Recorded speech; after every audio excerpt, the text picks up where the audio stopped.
The distant wail of a coyote pierced the twilight as Violet Ainsley stood alone on the edge of the makeshift dance floor, tears streaming down her face, her carefully sewn blue calico dress now spotted with the evidence of her heartbreak.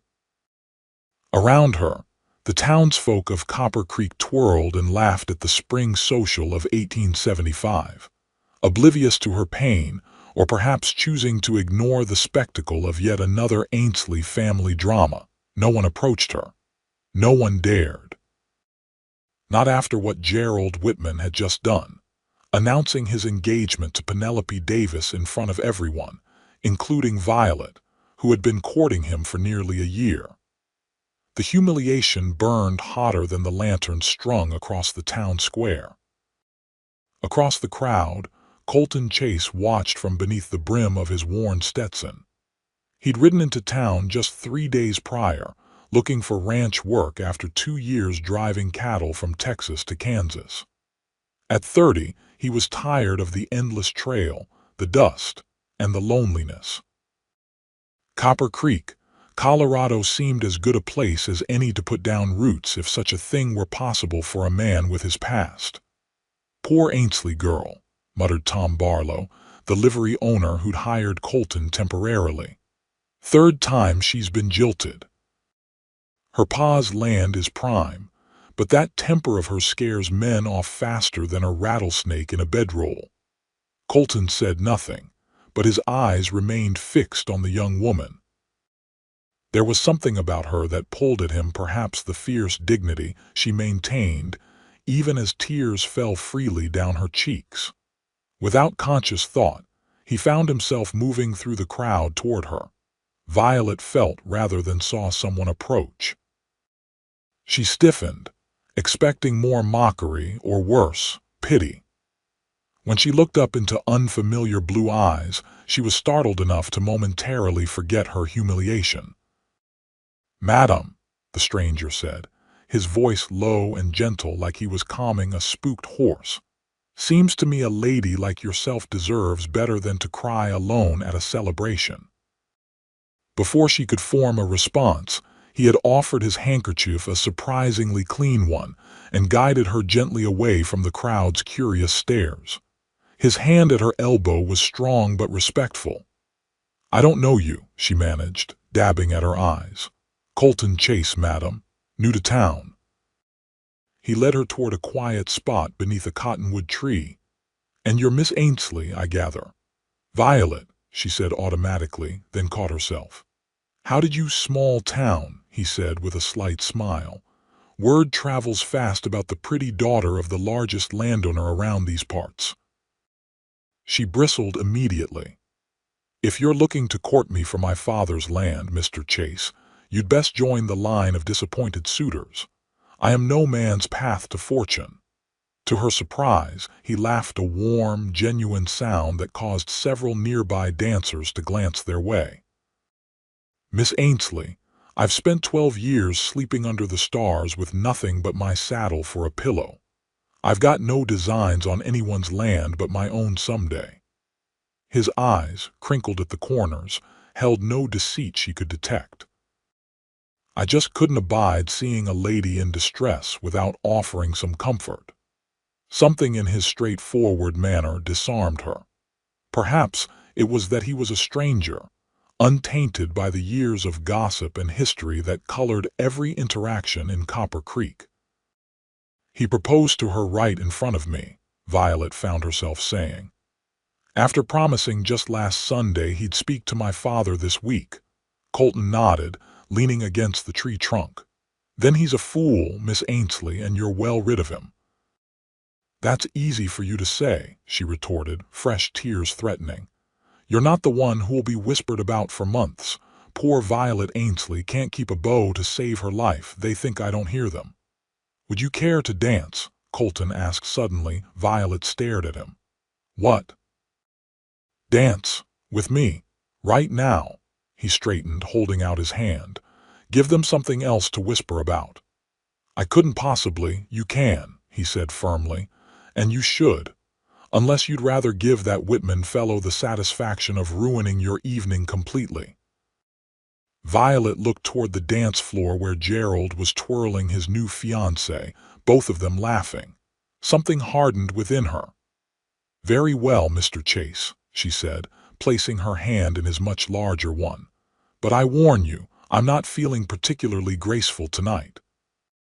"That makes two of us," he replied with a grin that transformed his weathered face.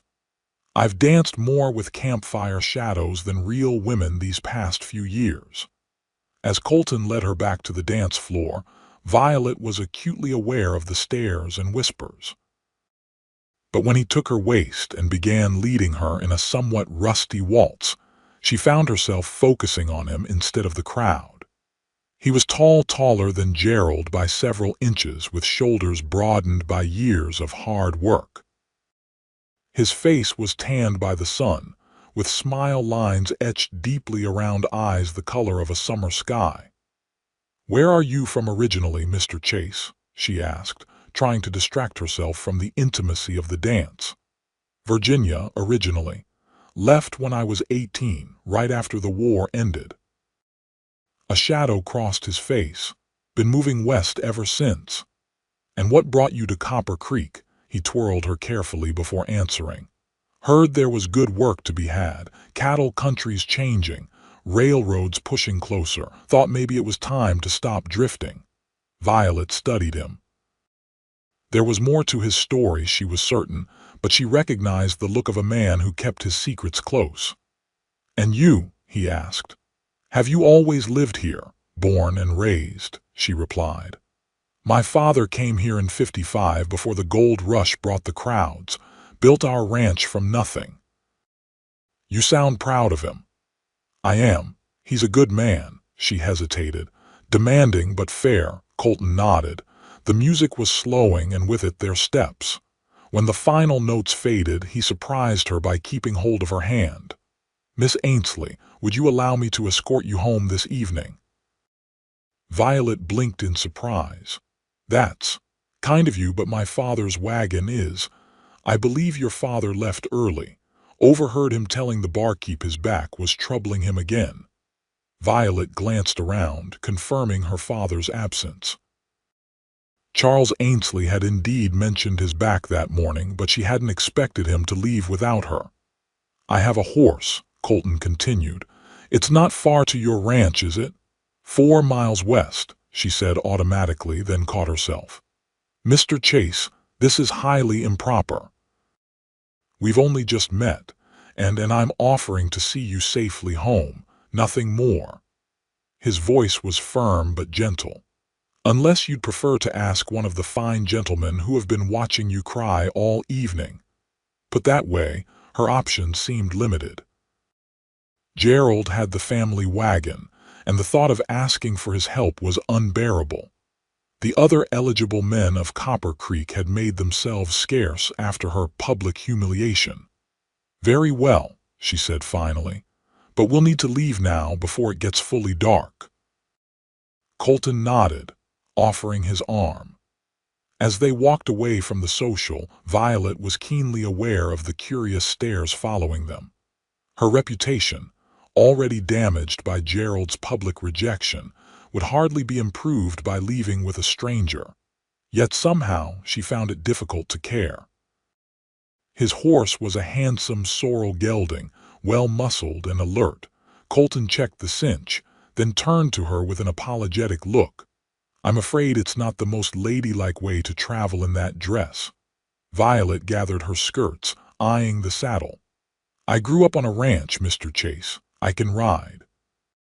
He smiled, a flash of white teeth in the gathering darkness, and helped her mount. When he swung up behind her, she realized the intimacy of their position, his chest against her back, his arms reaching around her to take the reins. She sat rigidly, grateful for the darkness hiding her blush. They rode in silence for a while, the sounds of the social fading behind them as they took the main road west out of town. The night was clear, stars emerging like diamonds scattered across black velvet. "Thank you," Violet said finally, "for the dance and everything else." "No need for thanks, Miss Ainsley." "Violet," she corrected, If we're to be sharing a saddle, you might as well use my given name. She felt rather than heard his soft chuckle. Violet, then, and I'm Colton. The road narrowed as it left town, forcing them to ride closer to the edge where shadows deepened among the scrub oak and pine. Something moved in the darkness, and the horse shied suddenly. Violet gasped as she began to slip, but Colton's arm instantly tightened around her waist, securing her against him. "Easy," he murmured, though whether to her or the horse she wasn't sure. Her heart raced as much from his touch as from the near fall. "What was that?" "Probably just a rabbit," he said, relaxing his grip slightly but not removing his arm entirely. "You all right?" "Yes," she managed, hyper-aware of his steady breathing against her back. "Just startled." They continued at a slower pace, Colton occasionally pointing out constellations above them. His knowledge of the stars impressed her. It was clear he'd spent many nights beneath them. "There's our turnoff," Violet said eventually, gesturing to a gate bearing the rocking a brand. Colton guided the horse through the gate, which Violet leaned down to unlatch, and close behind them. The ranch house was visible in the distance, lamplight glowing in a single window. "Your father's still awake," Colton observed, "probably waiting up for me." Violet sighed. "He'll have questions." "Would you prefer I didn't come to the door?" She considered this. "No. I'd rather introduce you properly than have him wonder." When they reached the house, Colton dismounted first, then reached up to help her down. His hand spanned her waist easily, and for a moment after her feet touched ground, they stood close enough that she could detect the faint scent of leather and tobacco that clung to him. The front door opened before either could step back, spilling light across the porch. Charles Ainsley stood framed in the doorway, his imposing figure unmistakable despite the shadows. "Violet." His deep voice carried across the yard. "That you?" "Yes, father," she called back, moving toward the house with Colton a respectful step behind. "I've brought a guest." Charles Ainsley was a big man, though he stooped slightly now with age and the back pain that had plagued him since a fall from a horse 3 winters past. His hair and beard, once as dark as Violet's, were now steel gray. His eyes, however, remained sharp as they assessed the stranger standing beside his daughter. "Mr. Ainsley," Colton said, removing his hat. "Colton Chase, sir. I hope you'll pardon the late hour. I offered to escort your daughter home when I noticed you'd had to leave the social early." Charles's gaze shifted to Violet, noting her reddened eyes even in the dim light. "That right, daughter?" "Yes," she said simply, chin lifting slightly. "Mr. Chase was kind enough to offer assistance when Gerald made other arrangements." Understanding crossed her father's weathered face. "I see." He stepped back, holding the door wider. "Best come in then. Cold night to be standing on the porch." The Ainsley home was modest but comfortable, with sturdy furniture and bright quilts softening the rough-hewn walls. A fire burned low in the stone hearth, and the scent of coffee lingered in the air. "Coffee, Mr. Chase," Charles offered, gesturing toward the kitchen. "Least I can do for seeing my girl home safe." "That's kind of you, sir, if it's no trouble." Violet moved to the stove, grateful for something to do with her hands. As she poured 3 cups, she was aware of her father's scrutiny of their visitor. "You're new to these parts," Charles observed. It wasn't a question. "Yes, sir. Arrived Monday. Been taking odd jobs at the livery while I look for more permanent work." "Cowhand." "Yes, sir. 12 years on various outfits, last few with the Bar T out of Fort Worth driving herds up to Kansas." Charles nodded thoughtfully, accepting the coffee Violet handed him. "Good men, the Taylors. Worked a season with old man Taylor back in '58 before I came here." Colton's eyebrows rose slightly. "Small world, sir." "Indeed it is." Charles settled into his chair by the fire, gesturing for Colton to take the one opposite. What brings you to Colorado? Violet took a seat on the small sofa, observing the exchange with interest. Her father wasn't usually so conversational with strangers, especially not those who appeared unexpectedly with his daughter. Looking for a change, Colton replied, sipping his coffee. Trail drives are getting shorter with the railroads pushing west. Figured it was time to find something more settled. Ranch work can be just as uncertain, Charles warned. Especially these days with the big outfits buying up land and the winters getting harder. True enough, Colton acknowledged, but I'd rather face those uncertainties in one place than keep moving from season to season. Charles studied him over the rim of his cup. As it happens, I find myself short-handed, lost 2 men to the silver mines last month. Better pay, they figured, though I've my doubts about that lasting. Violet nearly dropped her cup. Her father, offering work to a stranger, and one who'd arrived with his daughter under questionable circumstances. I'd be interested, sir, Colton said carefully. Though I'd want to be clear it's on my merits, not other considerations. Charles's eyes crinkled slightly. You mean my daughter? Son, if I hired every man who showed interest in Violet, I'd have the largest ranch crew in 3 territories. Father, Violet protested, face heating. Just stating facts, girl. Charles turned back to Colton. $7 a week plus room and board in the bunkhouse. Works hard but fair. We'll try each other out for a month, see how it sits. That's generous, sir, thank you. Colton set down his empty cup and stood. I should be getting back to town. Got my things at the boarding house. Nonsense, Charles said. It's near midnight. Foreman's cabin is empty. He moved to town with his new bride last month. You can use it tonight. Head back for your belongings tomorrow. Violet stared at her father. This was unprecedented. Charles Ainsley was known for his caution with strangers, not for offering them jobs and housing within an hour of meeting them. I appreciate that, Mr. Ainsley, Colton said, clearly surprised as well. Charles stood, wincing slightly as he straightened his back. Violet, show Mr. Chase to the foreman's cabin. I'm for bed. He nodded to Colton. Breakfast at 5 if you want to sample what you're signing up for. I'll be there, sir. When her father had disappeared into his bedroom, Violet turned to Colton with raised eyebrows. Well, Mr. Chase, it seems you've made quite an impression. He looked genuinely puzzled. Wasn't my intention to seek employment this way. I believe you, she said, reaching for a lantern. My father's a good judge of character, always has been, except when it comes to my suitors, apparently.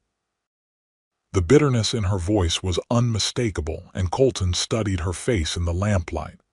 That fellow at the social, he hurt you badly. It wasn't a question, but Violet answered anyway. It wasn't just Gerald. He's the third in 2 years to change his mind. She moved toward the door, unwilling to elaborate further. The foreman's cabin is this way. Outside, the night had grown colder, and Violet wrapped her shawl tighter around her shoulders. The foreman's cabin sat about 50 yards from the main house, close enough for convenience but far enough for privacy. It was a simple one-room structure with a small porch. It's not much, she said, lighting the lamp inside and setting it on the table. But it's clean. Reynolds was particular about that, at least. The cabin was indeed neat, with a narrow bed against one wall, a small table with 2 chairs, a cast iron stove, and a chest of drawers. A faded rug covered part of the plank floor, and curtains that Violet recognized as her mother's handiwork hung at the single window. It's more than adequate, Colton said, looking around appreciatively. I've slept in far worse places. Violet moved to the stove, checking that there was kindling and matches. It gets cold at night, even in spring. You'll want a fire. I can manage, he said, setting his hat on the table. Thank you, Violet. The sound of her name in his deep voice made her pause, suddenly aware of their solitude. Propriety demanded she leave immediately, yet something kept her rooted to the spot. "Why did you help me tonight?" she asked abruptly.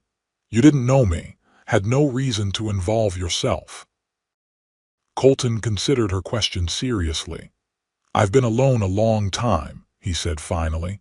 "Know what it looks like when someone's hurting and thinks they're facing it alone." He shrugged slightly. Didn't seem right to just watch. His simple honesty caught her off guard. Most men in town would have given her some gallant line about a lady's distress, or worse, made it clear they thought her available now that Gerald had chosen another. "Well," she said, moving toward the door, "whatever your reasons, I'm grateful." "Violet," he called softly as she reached for the latch. When she turned, he was watching her with an intensity that made her breath catch. "For what it's worth, any man who'd humiliate you like that doesn't deserve a second thought." She managed a small smile. "Good night, Mr. Chase." "Colton," he corrected gently. "Colton," she echoed, then slipped out into the night, her mind and heart in a turmoil that had nothing to do with Gerald Whitman. The following morning dawned clear and cool, with the promise of warmth later in the day. Violet rose early, as was her habit, and was surprised to find Colton already at the kitchen table with her father when she entered.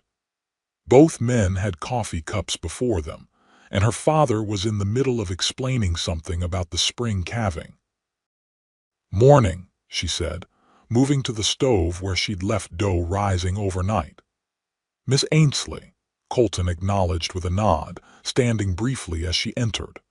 The formality made her smile, apparently their return to Mr. Chase and Miss Ainslie was mutual in the light of day. "I was just telling Chase here about our operation," Charles said. 500 head, mostly Herefords with some Angus mixed in. Good breeding stock. Father's won prizes at the territorial fair 3 years running," Violet said, working the dough with practiced hands. "Wouldn't have happened without Violet's eye for good stock," Charles added, surprising her. Her father rarely gave credit so openly. "Girl can spot a prime bull at 50 paces." Colton looked at her with new interest. "You work the ranch as well then?" "Of course," she replied, perhaps more sharply than intended. "I can ride, rope, and brand with any man on this place. And cook better than all of them combined," Charles added with a rare smile. "We lost her mother 10 years back. Violet's managed the household since she was 16.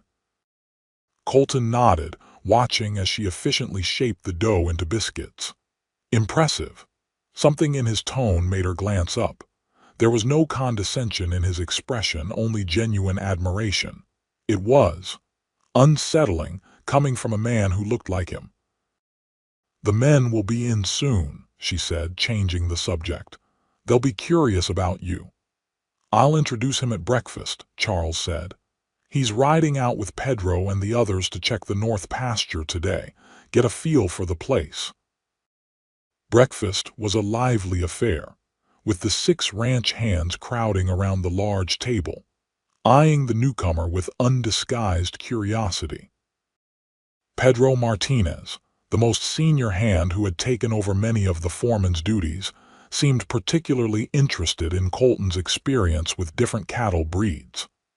"These Herefords," he explained in his accented English, "they are good for the high country, yes, but sometimes stubborn." "Most good stock is," Colton replied, earning a laugh from the men. Violet moved around the table, refilling coffee cups and offering more biscuits. When she reached Colton, he looked up with a smile that seemed meant only for her. "Best biscuits I've had in years, Miss Ainslie," he said quietly. "High praise from a man who's eaten trail cook fare for so long," she returned, but couldn't help feeling pleased. After breakfast, the men dispersed to their duties. Violet began clearing the table, aware of Colton lingering by the door, hat in hand. "I'll be riding into town after the north pasture check," he said. "Need to settle my bill and collect my things from the boarding house." "I see," she replied, carrying dishes to the wash basin. "Will you be back for supper, if that's all right?" "Your father suggested I should be moved in before dark." She nodded, focusing on the dishes. "Supper's at 6. Don't be late or Pedro will claim your portion. He always does with newcomers." Colton laughed. "I'll remember that." He hesitated, then added, "About last night it's forgotten," she said quickly, not looking up. "Is it?" There was something in his voice that made her finally meet his gaze. "Because I haven't forgotten a moment of it." Before she could respond, Pedro called from outside, and Colton gave her a brief nod before settling his hat on his head and striding out the door. Violet stood motionless, hands submerged in soapy water, her heart beating too fast. What was happening to her? She just had her heart broken again, yet here she was, flustered by a man she'd known less than a day. A drifter, no less. The one her father had inexplicably taken a shine to. She shook her head, determined to focus on her chores.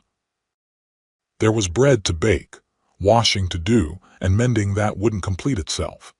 She had no time for foolish daydreams about blue eyes and gentle hands. Yet throughout the day, she found her thoughts returning to Colton Chase, to the way he'd appeared beside her when she needed someone most, to the respect in his voice when he spoke to her father, to the warmth of his body behind hers as they rode through the darkness. By mid-afternoon, irritated with herself, Violet decided physical labor was the only cure for her distraction. She changed into her work-clothes sturdy trousers that scandalized the town ladies on the rare occasions they saw her in them, and headed to the barn to help Lucas, the youngest hand, with the tack repair. "Miss Violet," Lucas greeted her, looking up from the saddle he was oiling. At 19, he was the newest addition to the ranch crew before Colton. "Didn't expect to see you out here today. Needed some fresh air," she replied, picking up a bridle with broken reins. "How are you finding the new leather we got from Carson's shop?" "Good quality," Lucas said, then hesitated. "Miss Violet, can I ask you something, of course? That new fellow Chase, is he, are you and he?" The young man flushed bright red. Violet stared at him. "Lucas Miller, what on earth are you asking? It's just—" "Well, the men are talking about how he brought you home last night and now he's got the foreman's cabin instead of a bunk with the rest of us, and you're all gossiping like old women at a quilting bee," she finished for him, annoyance clear in her voice. "Mr. Chase brought me home because Father had already left the social. Father offered him the foreman's cabin because it was nearly midnight and made no sense for him to ride back to town. And now Father's hired him because we're short-handed. That's all there is to it." Lucas nodded quickly. "Yes, madam. That's what I figured." But Violet could tell he didn't entirely believe her, which only irritated her further. She worked in silence for a while, aggressively repairing the bridle. "He seems a good sort," Lucas ventured eventually. "Pedro says he knows his business with cattle." "I'm sure he does," Violet replied neutrally. "And he's not hard on the eyes, according to Maddie over at the Mercantile," Lucas added with a sly grin. "She was asking all about him when I picked up supplies this morning." Violet's hand stilled. "Was she?" "Oh yes. Said he came in on Monday looking for work, and she ain't seen a man fill out a shirt like that since." "That's quite enough, Lucas," Violet interrupted, feeling unreasonably irritated. Maddie Collins was Copper Creek's most determined husband hunter, with her sights set on any eligible bachelor who passed through town. "I'm sure Miss Collins has plenty of other matters to attend to besides ogling ranch hands." Lucas's grin widened. "Yes, madam, sure she does." Violet pointedly changed the subject to the upcoming cattle drive, but her mind remained stubbornly fixed on the image of Maddie Collins batting her eyelashes at Colton. It shouldn't matter to her in the slightest, yet somehow it did. The men returned from the North Pasture check, late in the afternoon. Violet, now back in a proper skirt and working on dinner preparations, heard them in the yard, Pedro's voice carrying as he gave instructions about the horses. She resisted the urge to go to the window and instead focused on chopping vegetables for the stew with more vigor than necessary. The back door opened, and she knew without turning that it was Colton. Something about the quality of his footsteps, perhaps, or the way the air in the room seemed to change. "Miss Ainsley," he said, removing his hat. "Hope I'm not disturbing you." "Not at all," she replied, still not looking up.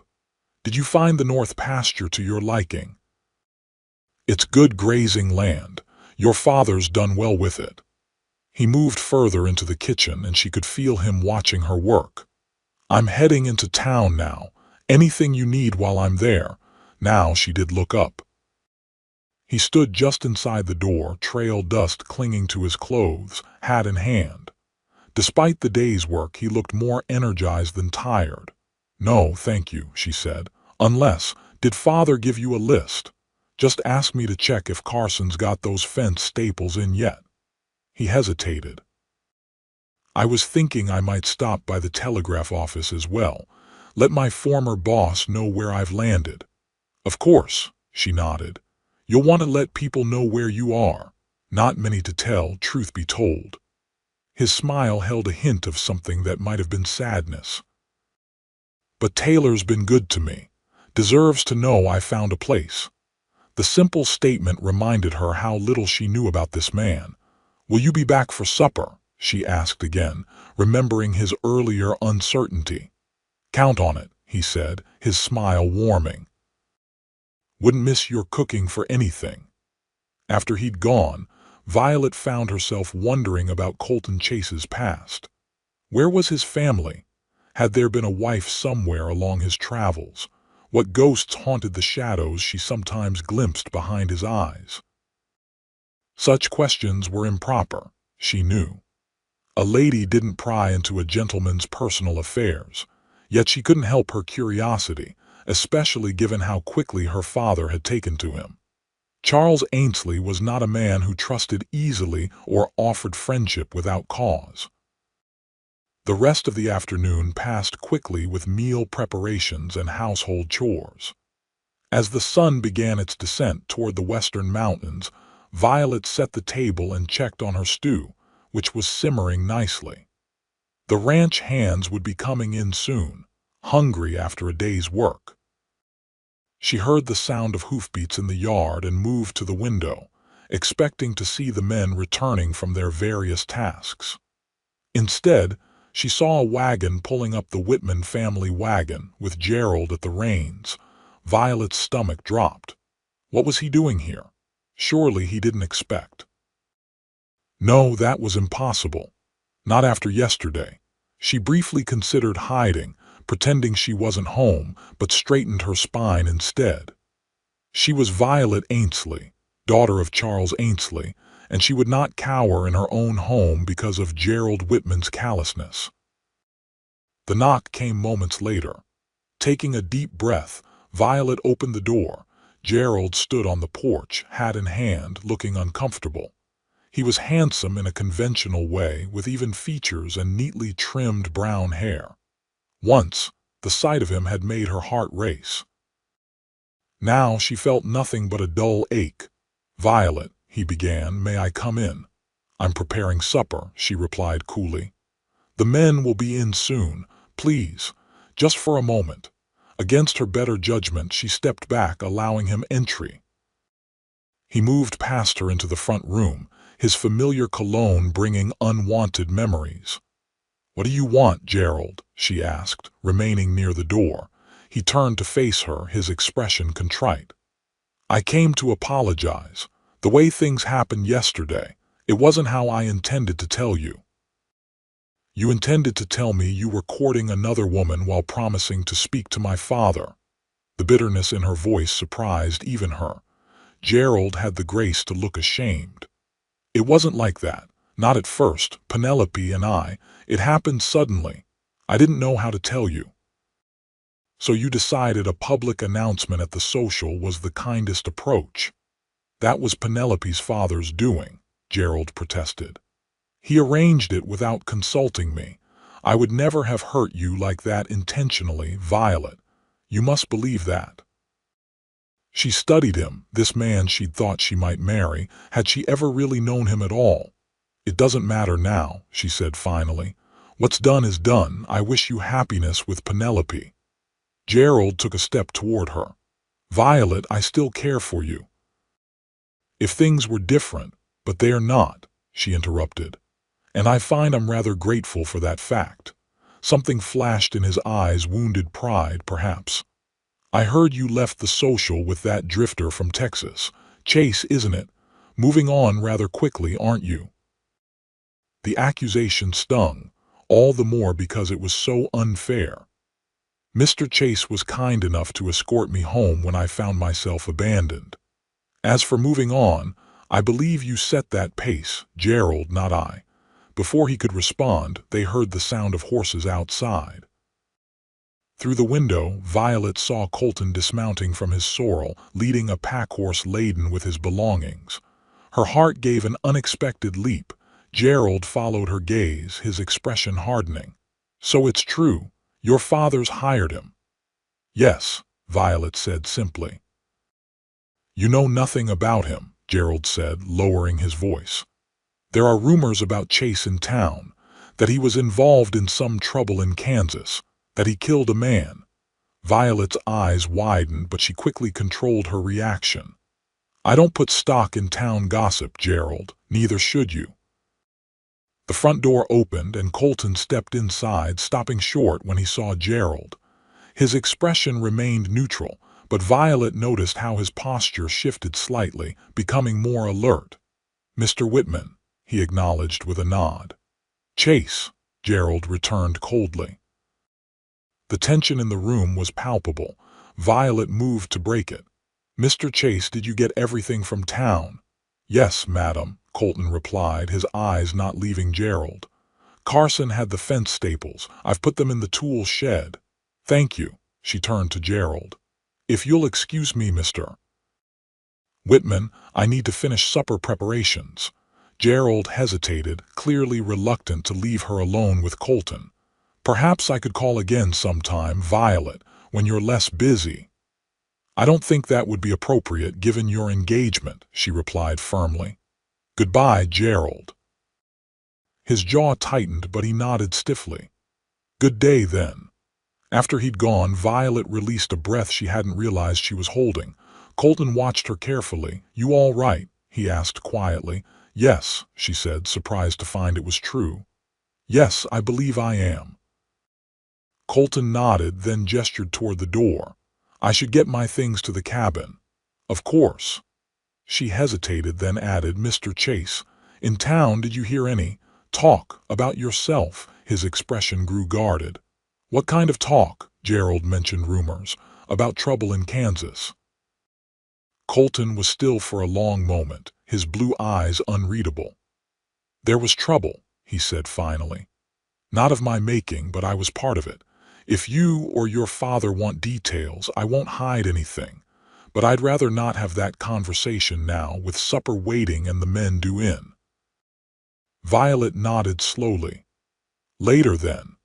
Later, he agreed, and went back outside to retrieve his belongings. Alone in the kitchen, Violet found her hands were trembling slightly. What had she gotten herself into? A man she barely knew, with a mysterious past that apparently involved violence, was now living on their property. Her father had hired him on instinct, something Charles Ainsley rarely did. And she was drawn to him in a way she couldn't explain. The rational part of her mind warned caution. The rest of her remembered the gentleness in his eyes when he'd found her crying, the strength in his arms when he'd kept her from falling from his horse, the quiet dignity with which he'd faced Gerald's obvious disdain. By the time the ranch hands came in for supper, Violet had composed herself. She served the meal with her usual efficiency, aware of Colton watching her from his place at the table. The conversation flowed around them cattle prices, a wolf pack spotted near the eastern boundary, Lucas's comical attempt to break a particularly stubborn Mustang. After the meal, the men drifted outside to smoke and talk before turning in, leaving Violet, her father, and Colton at the table. "Good first day?" Charles asked, lighting his pipe. "Yes, sir," Colton replied. "You've got a well-run operation here." Charles nodded, satisfied. "Been building it for 20 years. Hope to leave it in good hands someday." His eyes flickered briefly to Violet. She recognized the opening for what it was her father's subtle way of bringing up the subject of her future. With no sons to inherit, Charles had always made it clear the ranch would be Violet's someday. It was part of what made her such an attractive marriage prospect, despite her reputation for a quick temper and independent ways. "Father," she said warningly. Charles ignored her. "Violet tells me Whitman came calling this afternoon." Colton's expression revealed nothing. "He was here when I returned from town." "After announcing his engagement to the Davis girl yesterday," Charles continued, puffing on his pipe. "Man's got nerve, I'll give him that." "He said he came to apologize," Violet said, stacking plates with more force than necessary. HMPH. Charles's snort conveyed his opinion of Gerald's apology. "More likely came to make sure his backup plan was still available if things go south with the Davis girl." "Father." "Just saying what's plain to anyone with eyes, daughter." Charles turned to Colton. "You've been around. Tell me I'm wrong about men like Whitman." Colton hesitated, clearly uncomfortable being drawn into this discussion. "It's not my place to judge another man's intentions, sir." "Diplomatic answer," Charles observed with a slight smile.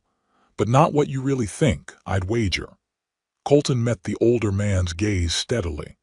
"What I think is that your daughter deserves a man who values her for herself, not for what she brings to the table in terms of property or connections." The simple statement hung in the air between them. Violet felt a flush creeping up her neck, unable to look at either man. "Well said," Charles finally responded, nodding approval. "Well said indeed." He rose from the table, wincing as his back protested. "Think I'll turn in early. Long day tomorrow with the new calves needing branding." He looked at Colton. "You'll join the branding team, wherever you need me, sir." "Good night, then." Charles patted Violet's shoulder as he passed. "Don't stay up too late, daughter." When he had gone, a silence fell between Violet and Colton.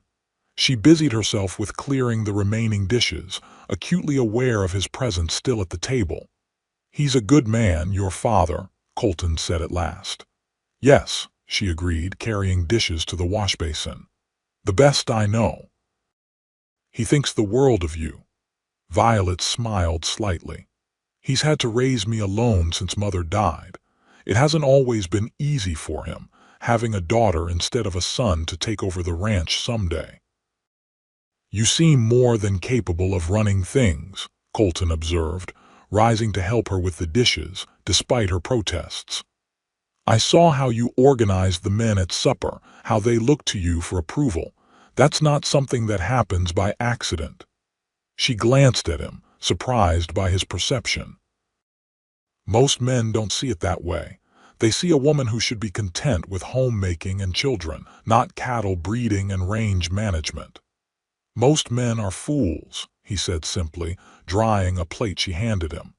"Your Gerald, for instance." "He's not my Gerald," she corrected quickly. "And he never really was, apparently." Colton set down the plate and turned to face her fully. "His loss," he said quietly. "Clearly the man doesn't recognize quality when he sees it." The intensity in his blue eyes made her breath catch. They were standing close, too close for propriety, but she couldn't bring herself to step away. "You barely know me, Mr. Chase," she said, her voice barely above a whisper. "I know enough," he replied. "I know you're strong enough to face downtown gossips with your head high. I know you're kind enough to feed a stranger and defend him against rumors. I know you're skilled enough to run this ranch with or without a husband." His voice softened. "And I know you're beautiful enough to make a man forget his own name when you smile." Violet's heart raced. No one had ever spoken to her this way, with such direct honesty, without flattery or ulterior motive. "The rumors," she managed to say, "about Kansas, are they true?" His expression sobered. "Some of them likely. I did kill a man 3 years ago in Dodge City." He held her gaze steadily. "He was trying to rob the cattle sale proceeds from my trail boss. Shot the boss in the shoulder. I shot back." "Self-defense," she said slowly. "The law saw it that way. But a dead man has friends, and some of them didn't agree with the law's assessment." His jaw tightened. "I decided it was time to move on, find new territory. And you've been moving ever since," he nodded. "Until now." The implications of those two words hung between them. Until now. As if Copper Creek, as if she represented something different, an end to wandering perhaps. "It's getting late," she said finally, breaking the moment. "You must be tired after your first day." "Yes," he agreed, though his eyes said otherwise. "Thank you for supper. It was the best meal I've had in years." "You're welcome," she replied, stepping back to a more proper distance. "Breakfast is at 5 as always." He nodded, reaching for his hat. "Good night, Violet." "Good night, Colton." She watched from the window as he walked across the yard to the foreman's cabin, his figure silhouetted against the last glow of sunset. Only when his door closed behind him did she release the breath she'd been holding. What was happening to her? Just yesterday, she'd been devastated by Gerald's betrayal. Today, she could barely remember why she'd cared for him at all. Instead, her mind was filled with Colton Chase's words, his smile, the way he looked at her as if truly seeing her. It was madness. She barely knew him. Yet somehow, it felt as if she'd been waiting for him her entire life. Shaking off such fanciful thoughts, Violet finished cleaning the kitchen and prepared for bed. Tomorrow would be a busy day with the branding, and she needed her rest.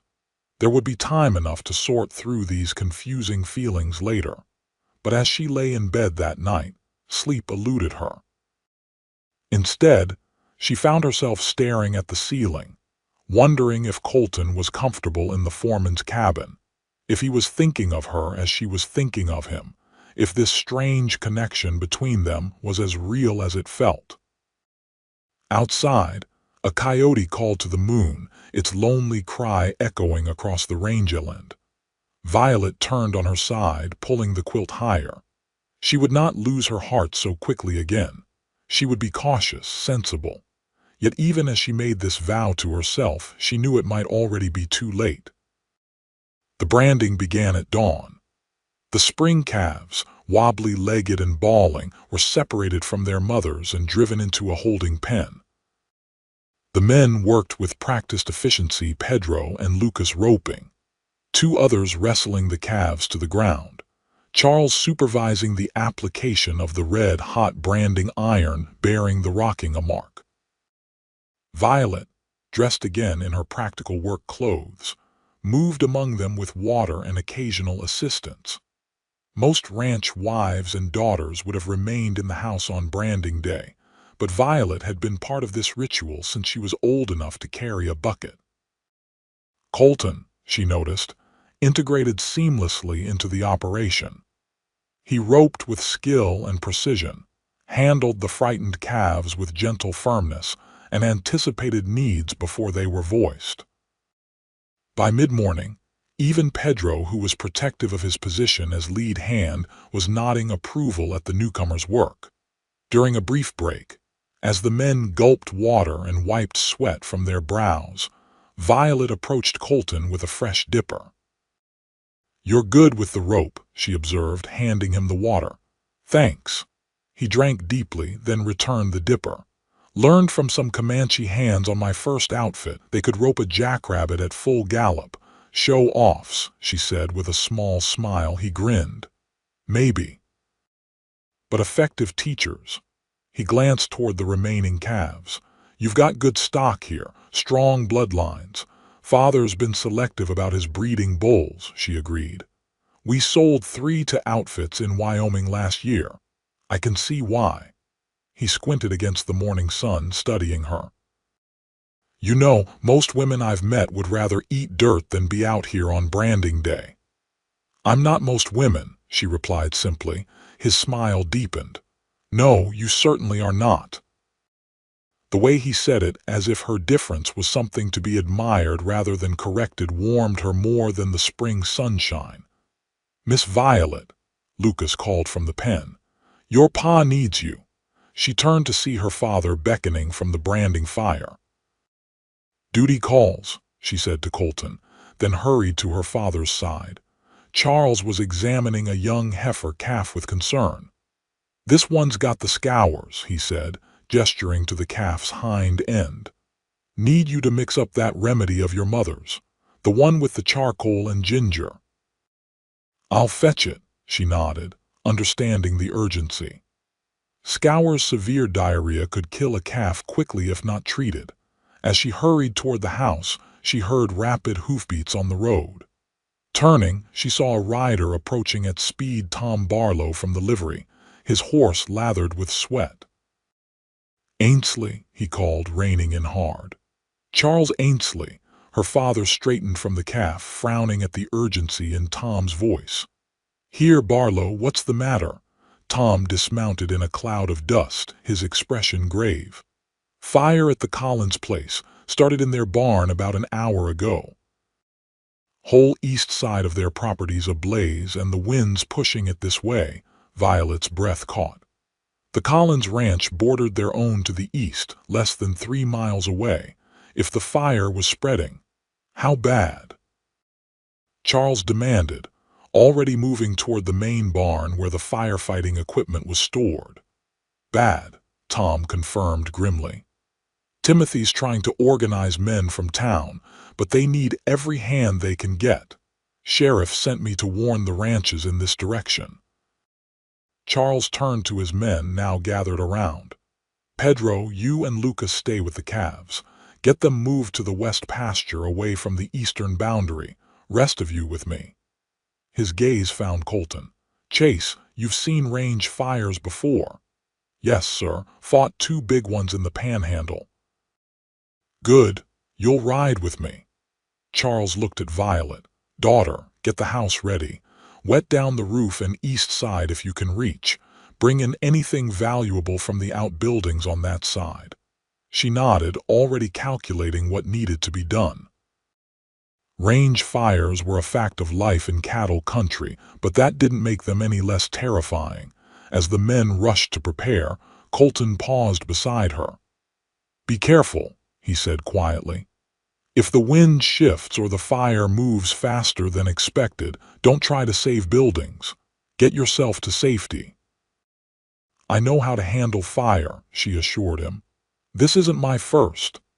I know you do, he said, his eyes serious. Just be careful anyway.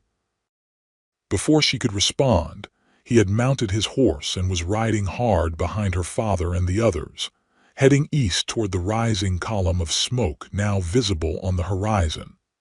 For the next 2 hours, Violet worked tirelessly.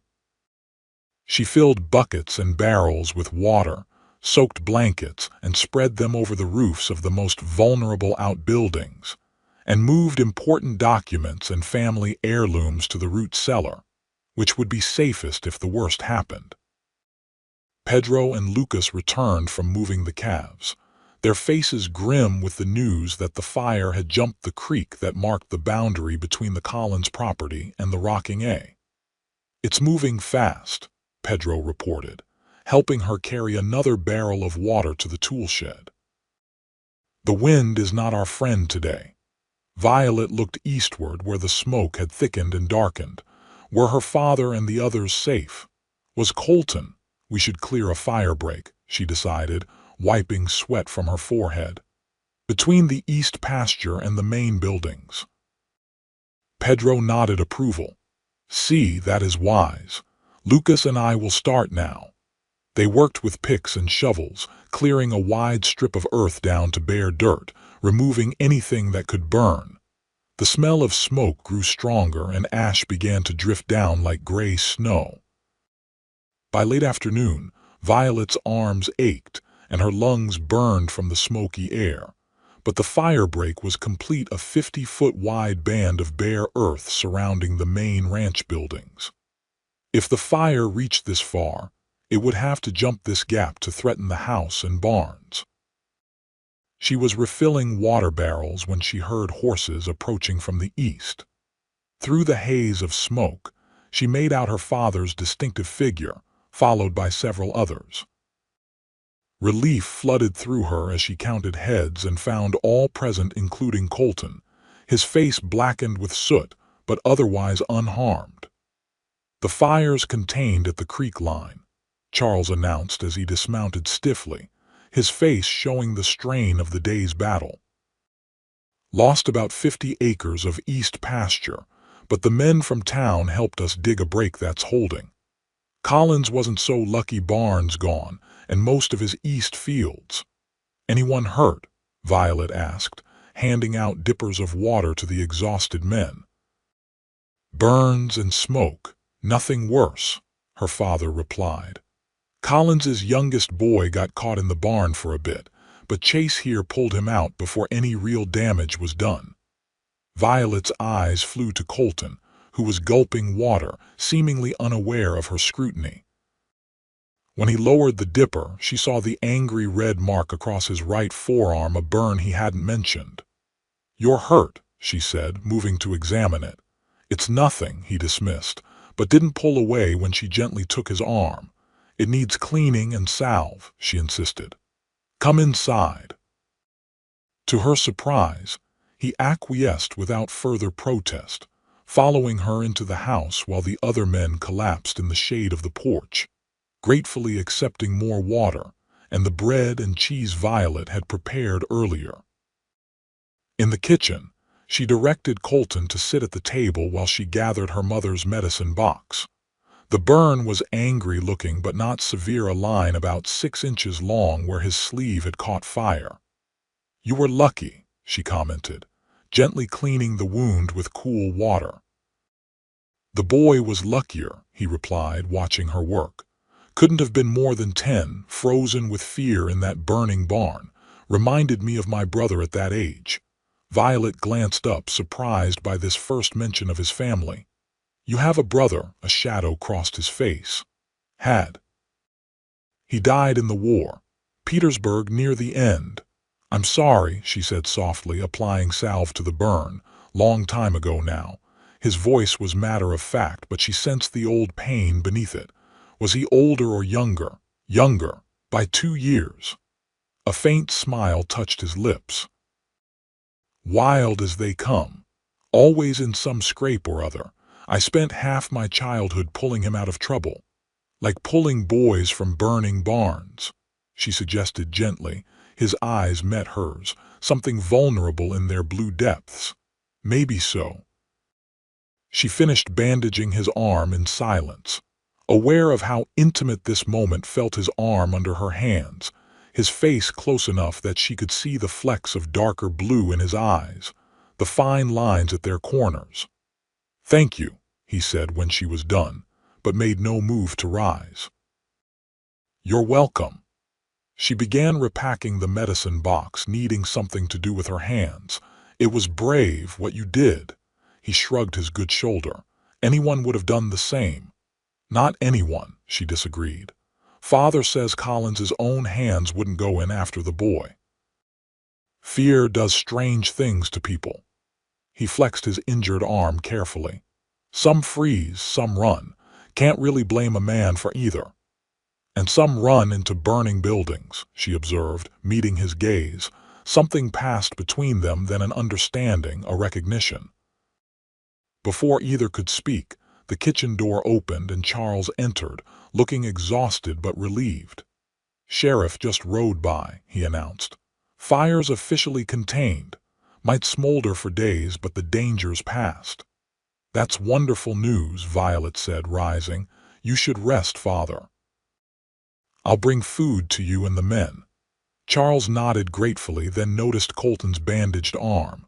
"Chase, that burn giving you trouble?" "No, sir. Your daughter's a skilled nurse."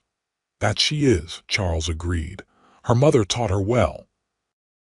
He looked between them, a thoughtful expression crossing his weathered face. "When you're feeling up to it, Chase, I'd like your opinion on rebuilding the fence line along the creek. Tomorrow, perhaps, after things have cooled down." "Happy to help, sir." After Charles had gone to rest, Violet busied herself preparing a hearty meal for the firefighters. Colton insisted on helping despite his injury, slicing bread and carrying dishes as directed. They worked in comfortable silence for a while, the rhythm of their movements falling into an easy pattern, as if they'd been doing this together for years rather than a single day. "Your father trusts your judgment," Colton observed as they arranged food on platters. "About the ranch operations, I mean. It's unusual." "Father's practical," she replied. "He knows I understand this land as well as he does, better in some ways since his back limits what he can do now. Still, most men wouldn't consider a daughter's opinion on fencing or breeding stock." She glanced at him. "And you? What do you think about women having opinions on such matters?" His smile was warm. "I think any man who ignores a smart woman's counsel is a fool, and I try not to be a fool when I can help it." Violet found herself smiling back, a warmth spreading through her that had nothing to do with the cooking fire. "You know," she said, arranging biscuits on a plate, "for a man who claims to have spent more time with cattle than people these past years, you have a remarkable way with words, Mr. Chase." "Only when properly inspired, Miss Ainsley," he returned, his eyes holding hers for a moment longer than strictly proper. The moment was broken by Pedro calling from outside, asking if food was ready. Violet collected herself and began carrying platters out to the hungry men. The evening passed in a haze of exhaustion and relief. The men ate ravenously, then drifted off to their bunks or, in Colton's case, to the foreman's cabin. Violet, after ensuring her father was comfortable and the kitchen was tidied, finally allowed herself to retire to her own room. As she brushed out her long dark hair, she found herself thinking again of Colton, his quiet courage, his gentle hands, the way he looked at her as if truly seeing her. It was dangerous, this growing attachment. She'd been hurt too recently, too publicly, to risk her heart again so soon. Yet as she drifted toward sleep, her last thoughts were of blue eyes and a smile that seemed meant only for her. The following weeks brought a new rhythm to life at the Rocking A. The branding was completed, the burned pasture assessed and replanting begun, and the normal spring work of a cattle ranch continued unabated. Colton integrated himself into ranch operations with an ease that impressed even Pedro, who had initially been wary of the newcomer. His knowledge of cattle, his willingness to tackle the hardest jobs without complaint, and his respectful manner with the other hands quickly earned him a place of respect among the crew. Charles, too, clearly approved of his new hire. Increasingly, he sought Colton's opinion on ranch matters, sometimes even deferring to his judgment in ways he rarely did with the other men. For Violet, these weeks brought confusion and a growing awareness that frightened and exhilarated her in equal measure. She found herself looking forward to mealtimes when Colton would be present, arranging her daily tasks to intersect with his whenever possible, treasuring the brief conversations they shared in passing. They were careful, both of them, to maintain proper distance in front of others. But when alone checking fence lines together, or discussing cattle bloodlines in her father's study, or simply sharing a moment on the porch at day's end, there was an undeniable current between them that grew stronger with each passing day.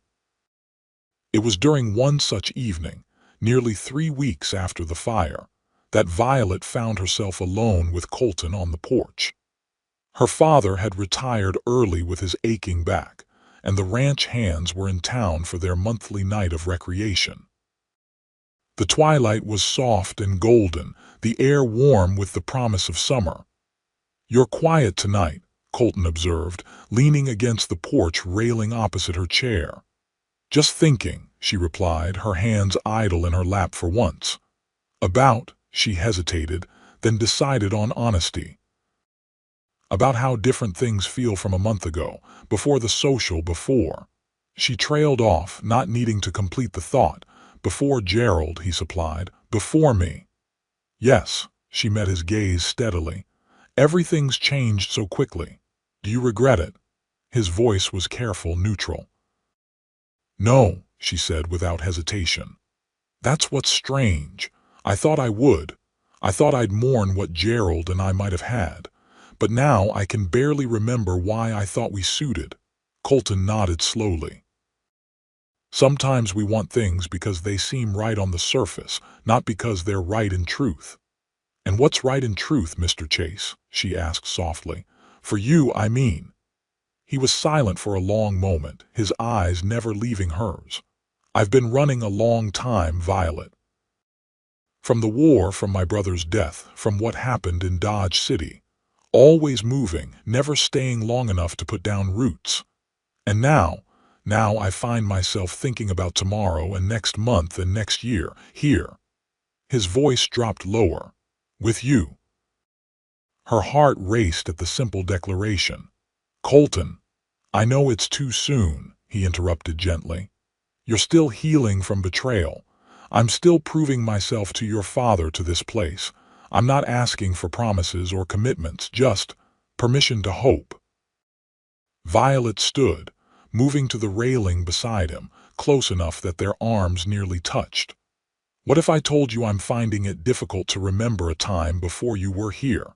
His breath caught audibly. "I'd say that's a good beginning." They stood in silence for a moment, watching as the first stars appeared in the deepening blue of the sky. "There's a social next Saturday," Violet said finally. "In town, to raise money for those who lost property in the fire." "I'd heard," Colton nodded. "Would you? Would you consider escorting me?" She kept her eyes on the distant horizon, afraid to see his reaction. His hand found hers on the railing, covering it gently. "Nothing would honor me more," he said simply. When she finally looked at him, the tenderness in his eyes made words unnecessary. They stood together as darkness fell completely, hands touching on the weathered porch railing, the promise of something new and precious growing between them. The night of the social arrived clear and warm, with a full moon rising early in the eastern sky. Violet stood before her mirror, smoothing the skirt of her best dress, a deep blue that her mother had always said brought out the color of her eyes. She'd spent extra time with her hair, arranging the dark waves in a style more sophisticated than her usual practical braid. A knock at her door preceded her father's entry. Charles Ainsley paused in the doorway, his expression softening as he beheld his daughter. "You look like your mother," he said quietly. "Same look she had when she was courting." Violet flushed. "Father, I'm not, no." His eyebrows rose skeptically. "Then I'm an old fool who can't see what's right in front of him." She sighed, turning back to the mirror to adjust a hairpin. "It's complicated." "Love usually is," he replied, moving to stand behind her. "Your mother turned me down twice before she agreed to marry me, you know." "You've never told me that," Violet said, surprised. "Wasn't proud of it," Charles admitted. "I was too hot-headed in those days, too sure I knew best about everything. She was right to make me prove myself worthy of her." Violet met his eyes in the mirror. "And is that what I'm doing with Colton? Making him prove himself?" Charles shook his head. "No, daughter. I think you're the one proving something to yourself, that you can trust your heart again after Whitman's betrayal." His perception startled her. She'd never discussed her feelings for Colton with her father, had believed she'd been discreet in her growing attachment. "He's a good man," Charles continued, resting his hands on her shoulders. "Better than Whitman ever was. I knew it the night he brought you home from the social." "How could you possibly have known that?" she asked, turning to face him directly. "The way he looked at you," Charles said simply.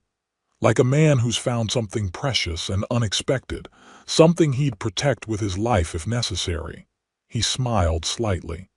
"I recognized that look. Wore it myself when I met your mother." Violet felt tears threatening and blinked them back. "I'm afraid, Father." "Of what?" "Of being wrong again.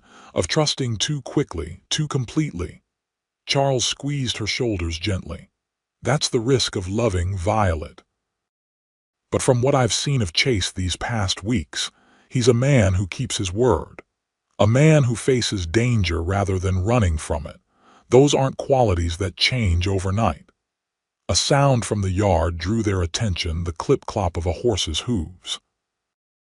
Colton had arrived to escort her to the social. "Your young man's here," Charles said, dropping a kiss on her forehead. "Go enjoy yourself. Just remember you're an Ainsley. You decide your own heart." With that, he left her to make her final preparations. Violet took a deep breath, checking her reflection one last time. Whatever happened tonight, she knew her father was right about one thing: the decision was hers to make, for good or ill.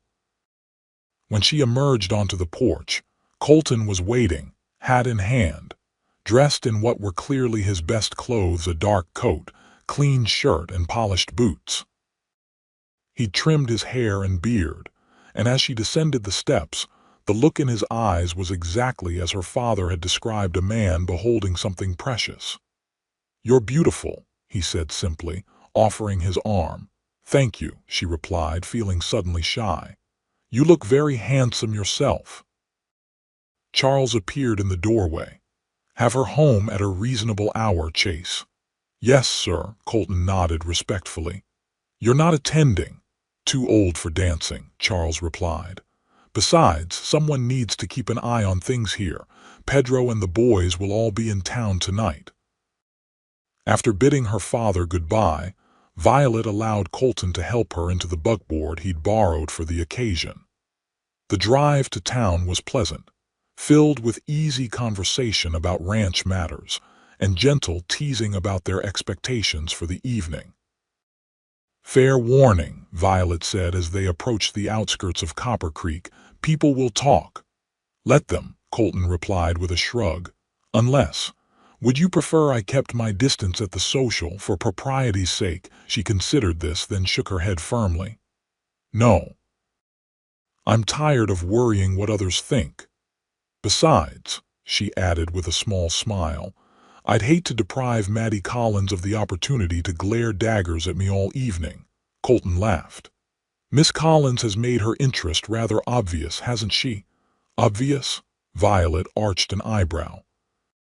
"The woman practically swoons whenever you enter the mercantile.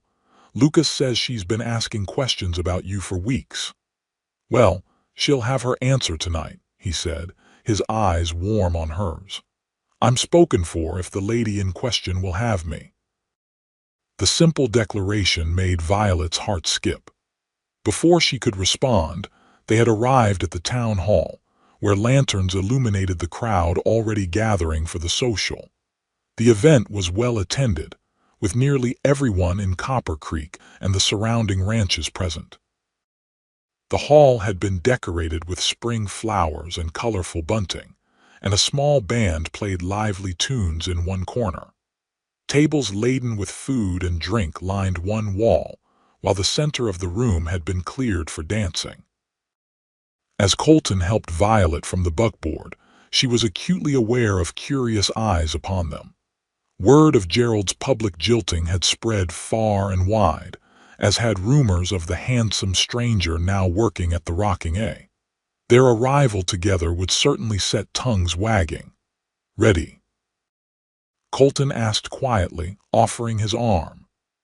"Ready," she confirmed, slipping her hand into the crook of his elbow. They entered the hall together, and for a moment, Violet felt a wave of déjà vu, the social a month ago, her tears, the humiliation. But this time, she walked in with her head high, beside a man who looked at her as if she were the only woman in the room. Gerald was there, of course, with Penelope on his arm. When he saw Violet and Colton, his expression darkened momentarily before he smoothed it into careful neutrality. Penelope, however, made no attempt to hide her surprise and disapproval. "Ignore them," Colton murmured, guiding Violet toward the refreshment table. "Tonight isn't about them." "No," she agreed, smiling up at him. "It's not." They were soon joined by Tom Barlow and his wife, who engaged them in friendly conversation about the recovery efforts after the fire. Other acquaintances stopped by as well, some clearly curious about the nature of Violet's relationship with the newcomer. Others genuinely pleased to see her looking happy again. When the band struck up a waltz, Colton turned to her with a slight bow. "May I have this dance, Miss Ainsley?" "You may, Mr. Chase," she replied, placing her hand in his. As he led her onto the dance floor, Violet was aware of eyes following them, of whispers behind fans and hands. But when Colton took her in his arms and began to move with surprising grace to the music, everything else faded away. "You dance well for a cowboy," she observed, following his lead effortlessly. "My mother insisted," he replied with a smile. "Said no son of hers would stomp around a dance floor like a bull in a china shop." "I like her already," Violet laughed. "She would have liked you too," he said, his expression softening. "Strong, capable, not afraid to speak your mind, is she?" "Gone, yes, 5 years now, influenza." His steps never faltered as he spoke of this loss. "Father went during the war. Heart gave out after news of my brother." "I'm sorry," she said softly, "to lose so many." "It's the way of things," he replied, but without bitterness. "Makes you value what remains, who remains, all the more." Their eyes held, and Violet felt something shift between them, a deepening, a certainty that hadn't been there before. The waltz ended, but Colton kept hold of her hand as they left the dance floor. "Would you like some air?" he asked. "It's getting warm in here." She nodded, and he led her toward the side door that opened onto a small garden behind the town hall. The night air was indeed cooler, scented with lilacs from bushes planted along the garden path. A few other couples strolled nearby, but a bench beneath a flowering tree offered some privacy. "Better?" he asked as they sat. "Much," she agreed, enjoying the relative quiet after the noise of the hall. "It's a lovely night." "It is," he agreed, though his eyes were on her rather than the star-filled sky. After a moment he spoke again, his voice lower. "Violet, there's something I need to tell you." The seriousness in his tone made her heart quicken with apprehension. "What is it?" "I received a letter yesterday from an old friend in Dodge City." He hesitated, then continued. "The man who's been looking for me, the brother of the man I killed, he died last month. Typhoid." Violet processed this information slowly. "So the danger is past. No one's hunting you anymore. It seems that way." He looked down at their still joined hands. "I've been carrying that shadow for 3 years, looking over my shoulder, never staying in one place too long. Now—" He lifted his gaze to hers. "Now I'm free to decide where I belong, where I want to stay." The implication was clear in his eyes, in the gentle pressure of his fingers around hers. "And where is that?" she asked, hardly daring to breathe. "Here," he said simply. "With you if you'll have me." Time seemed to stop in that moment. All the doubts, the fears, the lingering wounds from Gerald's betrayal, they didn't disappear, but they diminished, becoming smaller than the certainty growing in her heart. "It's only been a month," she said, giving voice to the most rational of her concerns. "I know." His thumb traced circles on the back of her hand. "And I'm not asking for everything at once. Just a beginning. A chance to court you properly with your father's blessing and in the light of day. No more pretending we're just ranch owner in hand when we both know it's more. The honesty of his words, the respect in his manner, asking rather than assuming, offering rather than demanding, moved her deeply. "Yes," she said finally, the word barely above a whisper. "I'd like that very much." The smile that illuminated his face was like sunrise breaking over the mountains.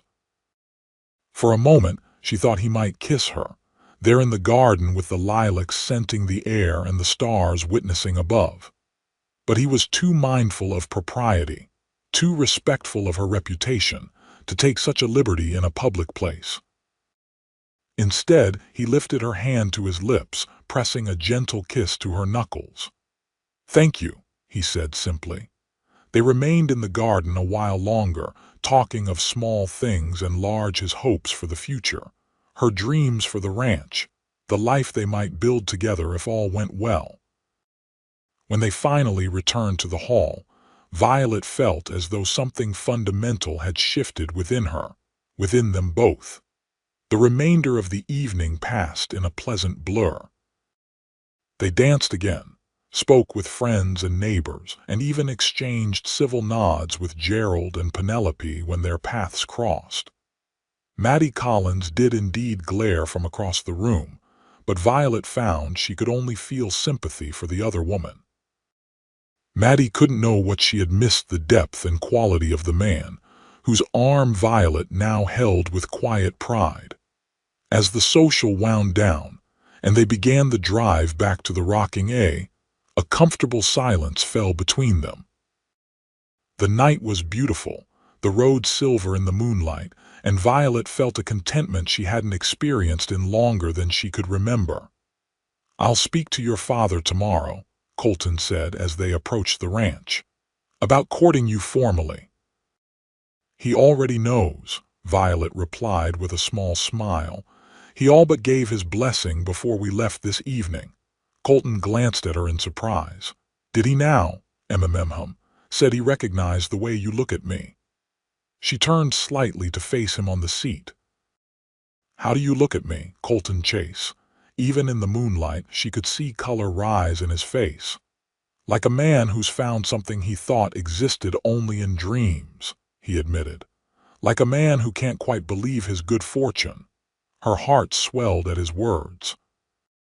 When the buckboard pulled up before the ranch house, she waited as he secured the horses, then took his offered hand to descend. They walked slowly to the porch, reluctant to end the evening. On the steps, she turned to face him. "Thank you for tonight, for everything." "The pleasure was entirely mine," he replied softly. This time, away from curious eyes and in the sanctuary of her home, she saw the question in his eyes as he looked at her lips. With a courage born of newfound certainty, she raised her face to his, a silent invitation. His kiss was gentle at first, tentative, as if he feared she might change her mind. But when her hands came up to rest on his shoulders, he deepened the kiss, drawing her closer with a tenderness that made her heart ache. When they finally parted, both slightly breathless, Violet knew with absolute certainty that this was right, this man, this moment, this beginning. "Good night, Colton," she whispered. "Good night, Violet," he returned, his voice husky with emotion. "Sweet dreams." She watched from the doorway as he led the borrowed buckboard toward the barn, his figure straight and tall in the moonlight. Only when he had disappeared from view did she enter the house, closing the door on the night but not on the promise it had held. Inside, a lamp burned low in the front room and her father dozed in his chair by the cold hearth. He stirred as she entered, blinking away sleep. "Good time?" he asked, straightening. "The best," she replied honestly, moving to kiss his weathered cheek. "Thank you for understanding, Father." Charles patted her hand.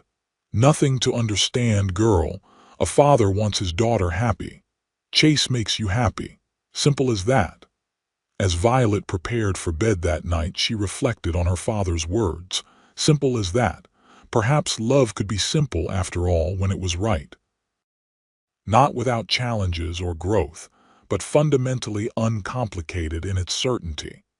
She fell asleep with the memory of Colton's kiss still warming her, and for the first time in many nights, her dreams were peaceful and full of promise.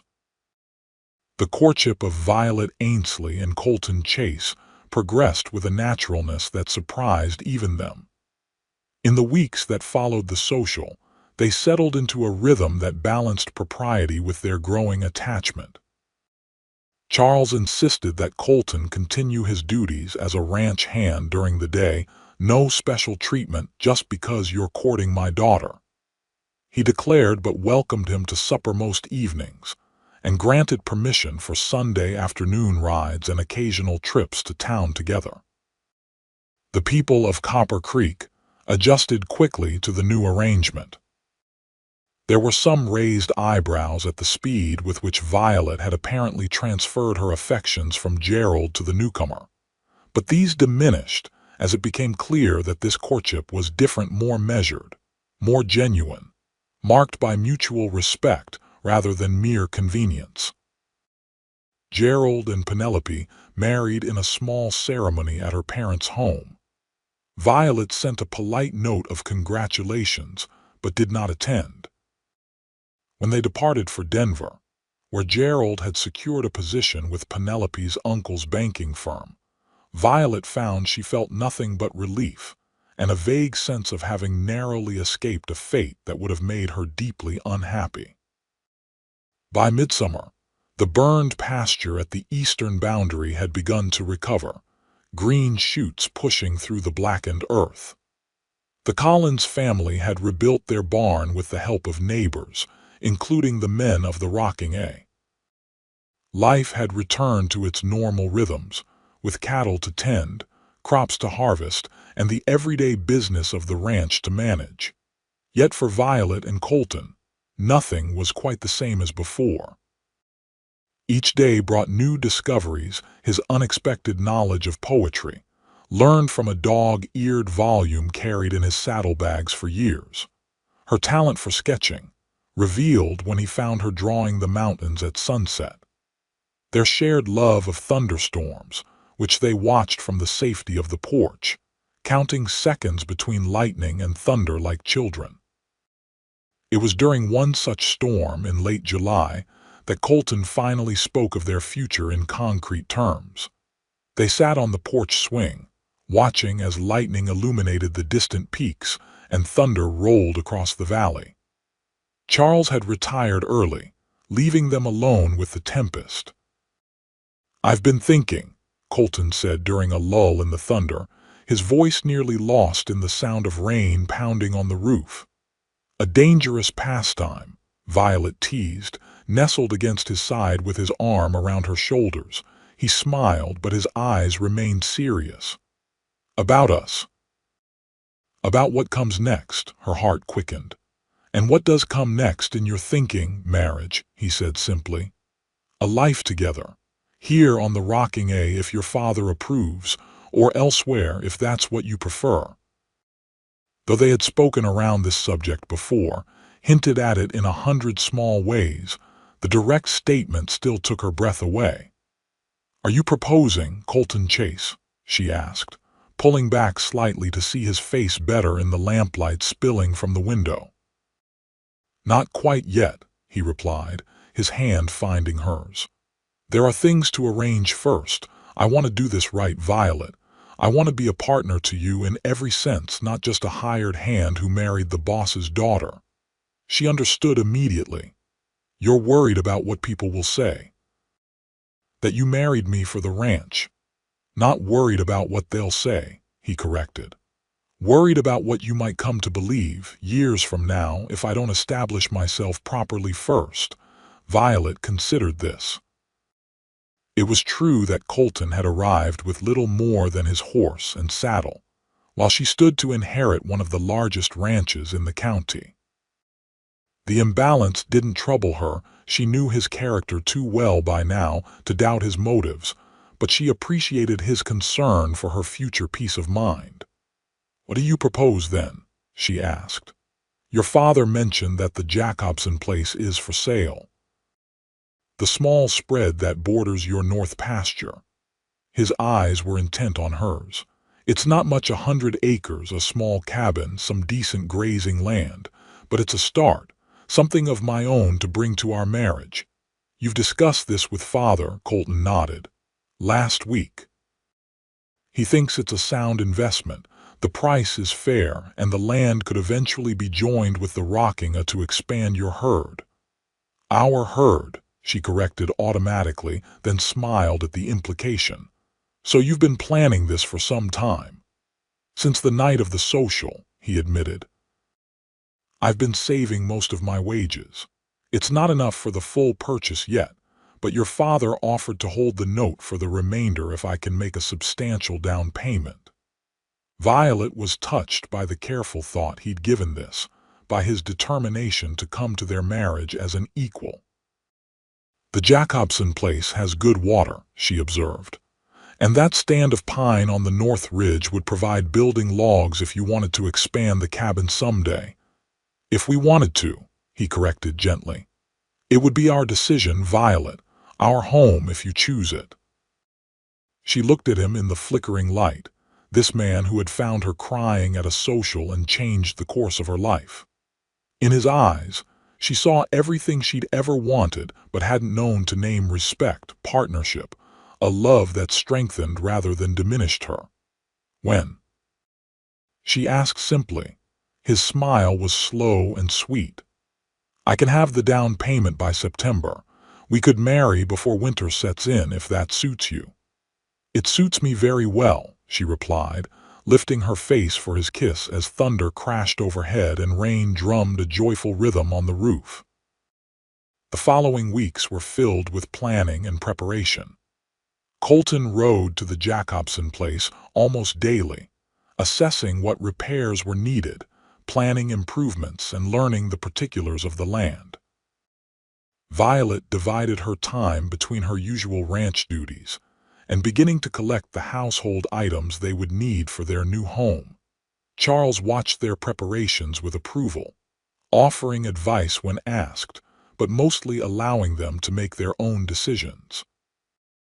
His back troubled him more frequently now, and he admitted privately to Violet that he was grateful for Colton's strength and knowledge. The ranch would be in good hands when the time came for him to step back. Word of the upcoming marriage spread quickly through Copper Creek and the surrounding ranches. Congratulations poured in, along with the inevitable wedding gifts, practical items mostly, suited to a ranching couple's needs. Mrs. Barlow from the livery organized a quilting bee, and the women of the community created a wedding quilt in blues and creams that matched Violet's eyes and complexion. By mid-August, Colton had completed the purchase of the Jacobson place and began the most urgent repairs to the cabin. Pedro and the other hands helped when they could be spared from the Rockinga, and neighbors pitched in as well, in the time-honored tradition of the West. The wedding was set for the third Saturday in September after the fall roundup, but before the winter weather made travel difficult for those coming from a distance. It would be held at the ranch, with the reception following in the main barn, cleared and decorated for the occasion. As the day approached, Violet found herself increasingly reflective. She thought often of her mother, wishing she could have known Colton, could have been present for this milestone.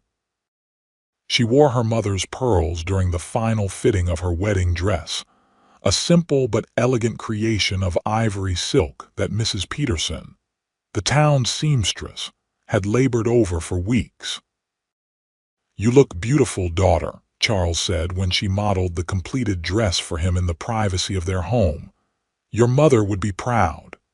"Do you think she would have approved of Colton? I mean," Charles considered this seriously. "Your mother was an excellent judge of character." "Better than me, truth be told." He smiled slightly. "She would have seen in Chase what I see: a man who loves you for exactly who you are, not who he wishes you might be. That's rare, Violet. Don't ever take it for granted." "I won't," she promised, embracing her father carefully to avoid wrinkling her dress. The day before the wedding dawned clear and crisp, with the first hint of autumn in the air. Tradition dictated that bride and groom should not see each other on the wedding day until the ceremony. So Colton had planned to spend this last night as a bachelor at their new home, completing final preparations before bringing Violet there as his wife. He came to the rocking in the late afternoon to say his temporary farewell. They walked together to the small rise behind the barn, where a stand of aspen trees provided privacy and a view of the distant mountains, now dusted with the first snow of the season. "Nervous?" he asked, noting her unusual quietness. "Not about marrying you," she replied honestly. "Perhaps a little about everything else, the ceremony, the guests, the move to a new home." "We don't have to leave the rocking right away," he reminded her.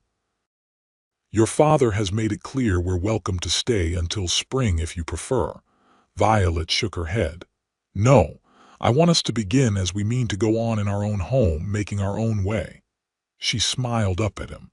"Besides, I've grown rather fond of the Jacobson place, our place."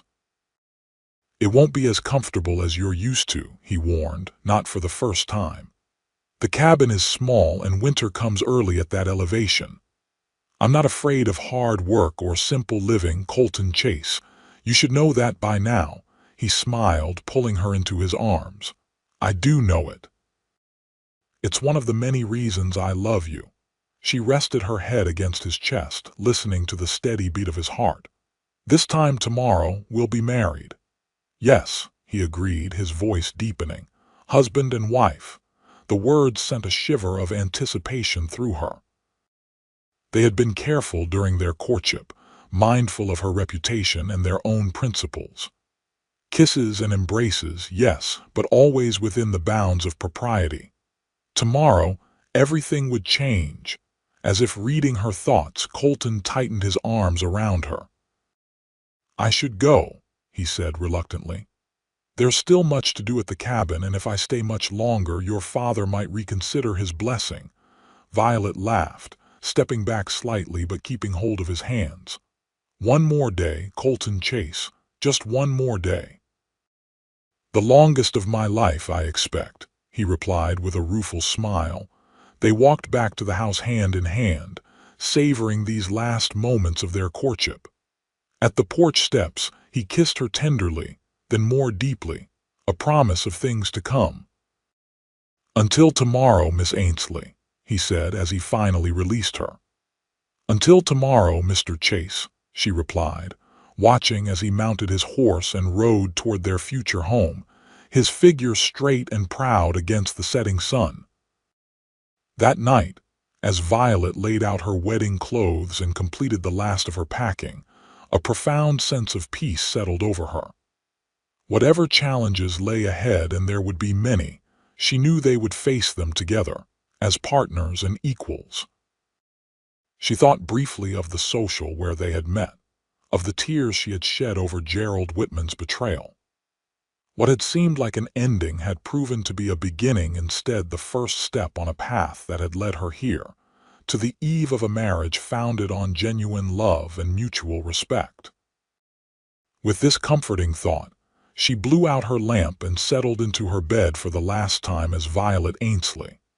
Tomorrow, she would become Violet Chase, and a new chapter of her life would begin. The wedding day dawned clear and perfect, as if nature itself approved the union about to take place. Violet woke early, her stomach fluttering with excitement rather than nerves. Today, she would marry Colton Chase, the man who had found her crying at a social and changed her life forever. Mrs. Barlow and several other women from town arrived mid-morning to help with preparations. They bustled about, arranging flowers, setting up tables in the barn, and generally creating the cheerful chaos that precedes any significant celebration. In her room, Violet submitted to their ministration's hair arranged in an elegant knot with soft tendrils framing her face. her mother's pearls fastened around her neck, the ivory silk dress carefully buttoned and adjusted to perfection. "You're the loveliest bride we've seen in Copper Creek in many a year," Mrs. Barlow declared, stepping back to admire the results of their work. "That young man of yours won't know what hit him." Violet smiled, her cheeks flushing with pleasure. "Thank you for everything. The dress, the quilt, all of it." "That's what community is for, dear," Mrs. Barlow replied, patting her hand.